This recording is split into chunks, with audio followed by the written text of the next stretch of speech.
I'm a speaker, and I speak to students and professionals about finding their passion.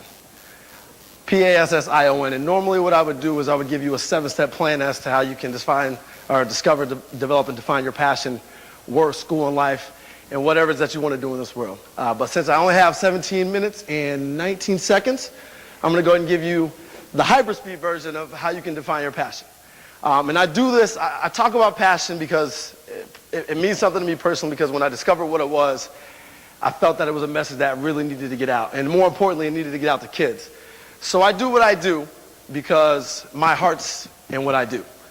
I do what I do because if I didn't dream and believe and want to be a speaker, then I wouldn't be here having an opportunity to speak to you guys today. I do what I do because I wish somebody 10 years ago would have told me exactly what I'm going to share with you guys today. But more importantly, how students and what you guys can do to take back to your students and your kids and impact their lives with passion. I do what I do because, Patrick, I rock silly bands, all right? I do. And the reason this is important to me is because there was a couple weeks ago I was out in Scottsbluff and I was speaking to a group of middle school and high school students. I got done speaking and a couple of young ladies came up to me and they said, "Lamarr, I want you to have my Hello Kitty." That's what she said, yeah. So my most prized silly band is the Hello Kitty. It is, right? But you would be surprised the conversation that these things start. So when a kid is giving you their silly bands, they have connected with you. You have made it through to them. And when they give you the silly bands, I actually got a date off of silly bands too last week, so it worked out. So it's crazy what the silly bands can do. I do what I do because that same exact conference, there was a young man, his name was Carlos. In the middle of my session, he walked out, and I didn't see him because I was kind of further up in the room. And he comes back in about 10 minutes later, and he grabs my arm from behind. And he said, "My older brother just got hit by a car-side bomb in Afghanistan." In the middle of my session in Scottsbluff, Nebraska. And the whole time, Carlos had been kind of clowning around. He was sitting up front. I was giving him crap. He was giving me crap. We were going back and forth. So my first instinct was to say, "Carlos, stop playing, man. Stop playing." He's like, "I'm not playing." I said, "Are you being serious?" He's like, "Yeah, I'm being serious." And at that point in time, there's nothing really you can do because you can't make it all right. But I gave him a hug. I had it on my business card, and I said, "Give me a call when you find out what the situation is and how it ended up." And he did. I was on my way home. I got a call from him. His mother said that it was all right. Brother's going to be okay. And we went on about our business. But he also talked to me about how he can pursue a career in culinary arts and wanting to be a chef. So we kind of talked about that. So that's why I do what I do. That's why I do what I do. Because, the reality is, my friends, I'm an emotional guy. I am. Matter of fact, I was just the other day, I was on YouTube, and I was like, I want to listen to some Celine Dion right now. So I did. My Heart Will Go On. My Heart Will Go On. I rocked it out. I did. I'm an emotional guy. I cried during Titanic. I did. I am. And so my job is to really connect emotionally with not only students, adults and professionals, but anybody I can kind of get that feeling to. And the only way I can kind of share what the feeling feels like is by explaining it to you in a way that I think everyone can relate. And so I'm going to take you guys back, well, for me, not too long ago, but for some of you, maybe long. I want you to remember now, though. Remember. Let's go back to, say, the first day of school in 10th grade. She's like, "Oh, man." No. So the first day of school in 10th grade, right? By a show of hands, how many of you can say you were genuinely excited to go to school on the first day of school? Genuinely excited to go to school. I was also. So let's take it one step further, though. Let's go take it to the night before the first day of school. Pat, what's going on that day? 10th grade? The night before the first day of school. I was starting as a capital page in Washington, D.C. So, night before the first day of school, you're getting your outfit ready is what you're doing. That's maybe true, yeah. Right. Okay. Especially the ladies, right? Ladies, got the outfit on the bed.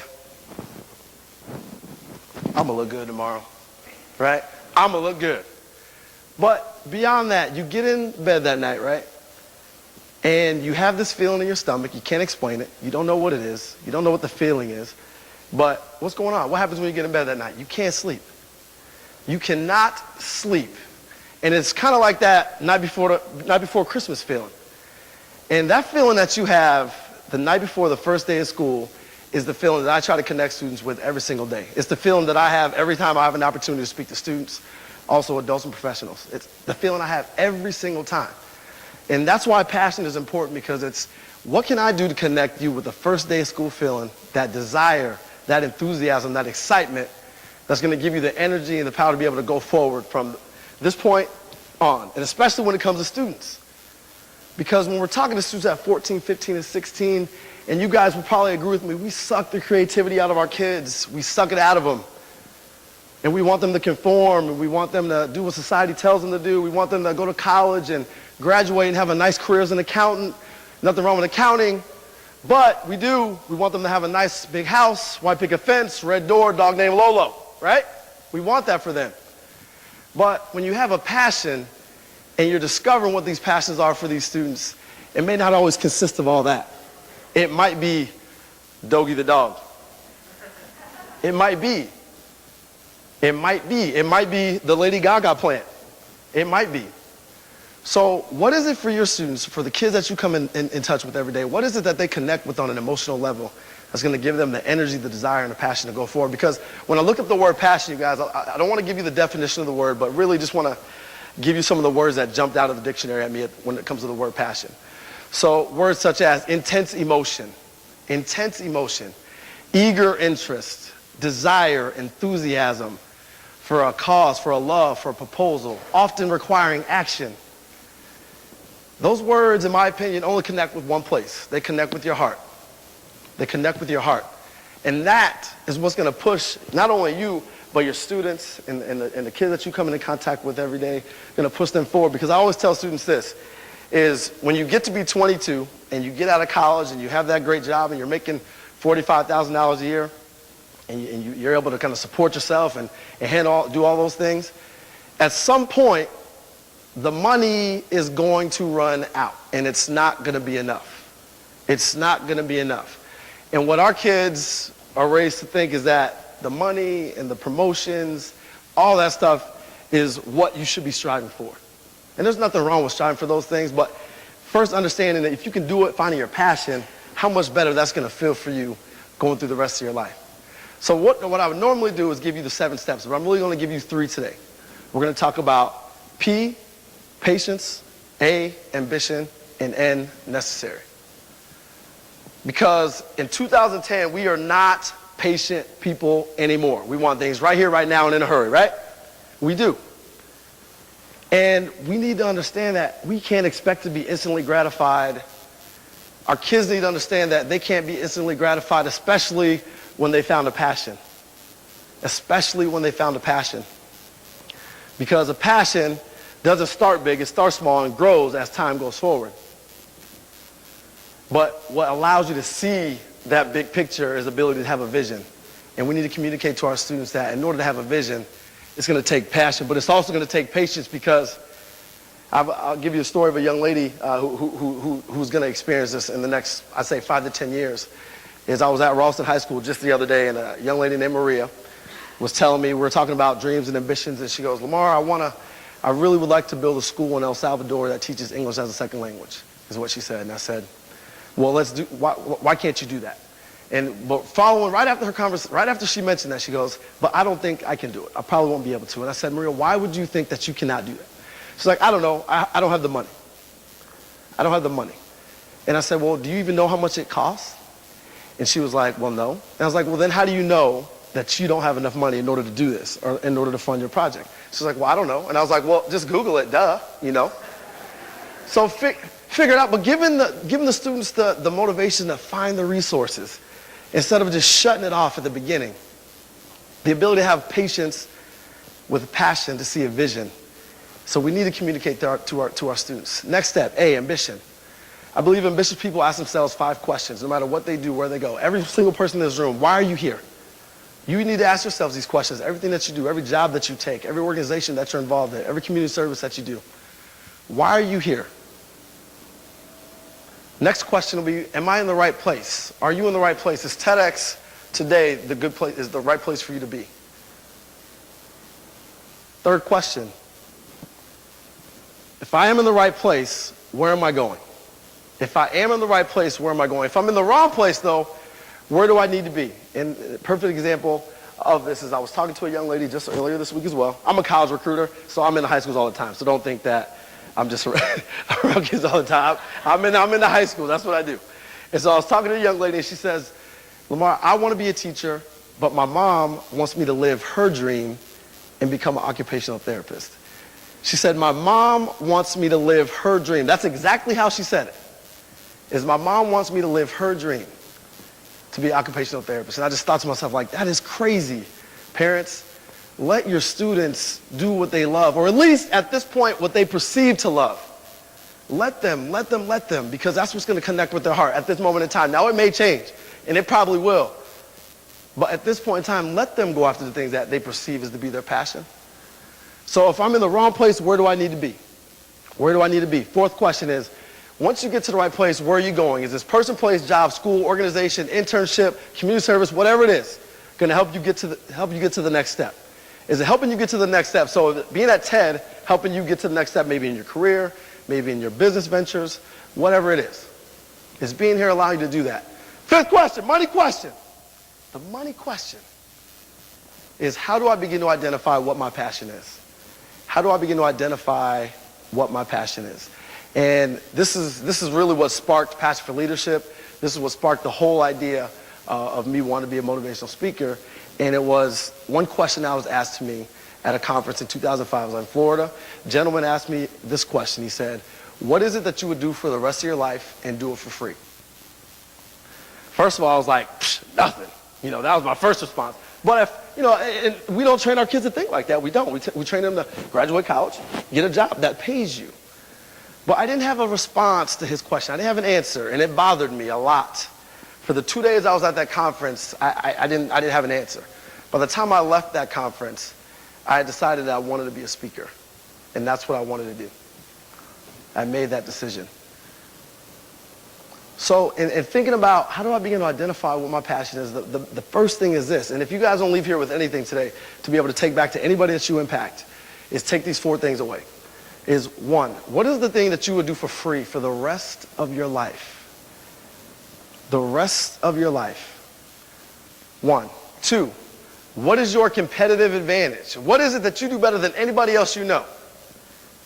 Unconsciously well. For me, I remember names freakishly well. Like, I can meet you today and see you 6 months later and remember your name. I'm weird like that. I am. But what is your competitive advantage? It might be listening. Maybe you're a faster reader. Maybe you give great poetry. Maybe you know more about plants. Maybe you draw great cartoons and comics, that kind of thing. What is it that you do better than anybody else? Third, what is your emotional connection? What is it that makes you extremely happy, extremely sad, extremely angry, that's going to want to make you get up and take action? What is going to make you extremely sad, extremely happy, extremely angry, that's going to make you want to get up and take action and do something about it? That might be your passion. Last but not least, probably the most simple. Anybody ever seen the show Big Idea with Donnie Deutsch? Used to watch that show? Donnie Deutsch said, do what you love to do. Simply put, do what you love to do. If you love to fish, guess what? You better be becoming a professional fisherman or woman. If you love to fish, you better be opening up a fish restaurant. You should be opening up a fish academy that teaches young children how to fish. I don't care what it is. If that's what you love to do, how do you make it a part of your life every single day? Because the beautiful thing about a passion is, you guys, is it does not have to pay you. It does not have to pay. And when you can get up every single day and do something that genuinely just makes you happy emotionally, and it makes you happy in the people's lives that you touch every day, that's what having a passion is all about. Because when I have an opportunity to do this, for me, it's about 2 things. It's about emotions, and it's about relationships, the people I impact every day, and the emotions that I feel going and giving those opportunities and building those relationships. And I want to tell you guys about a couple students real quick that I think that they get it, they understand. And one is a student I just met with yesterday. His name is Grant Palmer. He wants to open up a teen club. And this kid is 17. He walks into my office, bam, business plan, 30 pages. I was like, okay, this kid's serious right now, right? He's very serious. And he was even this serious. He goes, Lamarr, I told him I was going to talk about him today, and he goes, hey, I don't want anybody trying to steal my ideas. Could you just kind of keep it low as to exactly what I'm doing? I mean, that's how passionate the kid is. He wants to open up a teen club, and it's going to be a special type of teen club, and I'm not going to tell you exactly what it is, but that's what he wants to do. Another kid that I met just a couple weeks ago, his name is Mr. Odell, and Mr. Odell has a website, and if you go onto his website, he is a 16-year-old entrepreneur who has started his own culinary business, and he caters weddings, he does special events, all kinds of, he's catered for 250 guests at 16, Lincoln, Nebraska. That's passion. He's about to go start speaking at food conferences in California because he met a UCLA college representative on a plane at 16, and they're asking him to come speak. That's passion. Passion is my friend Thomas McKinnon, who is an electrical engineer, graduated college making $55,000, almost took a job as an assistant strength coach at the University of Missouri Science and Technology in Rolla, Missouri, for $30,000 because he loved the game of basketball. That's passion. He took the job in Orlando that's paying him $55,000. You know, he took that job, but here's what he's doing. He's also in the process of doing the strength and conditioning. What'd he do? He went and got a membership at the gym that the Orlando Magic work out at. And what's he doing? He's plucking players, semi-pro, folks who have been in the NBA before. He's plucking those players, and he's starting to build his empire right now. I guarantee you Thomas will not be an electrical engineer for too much longer because he's doing what he loves to do.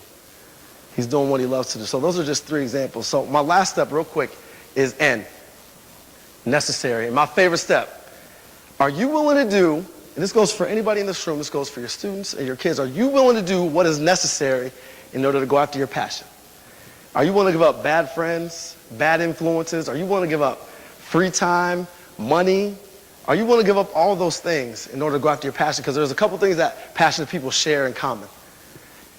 And that's the tenacity to get up every single day and feel like somebody owes them something as they pursue their goals and their dreams and their ambitions.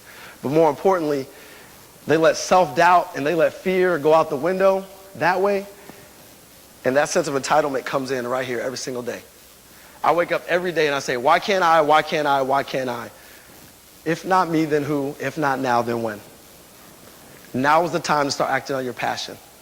And I will end with my passion pledge. And this is a pledge that I created for students, but I'm going to recite it myself because I've actually never done this. So I will always raise my right hand when I do this pledge, and I will say, I pledge from this day forward to live life to the fullest, treat people with respect, take advantage of all of my opportunities, continue to make it my mission to find my passion, keep it real, and know my next steps in order to accomplish my goals and live my dreams. Thank you very much, guys.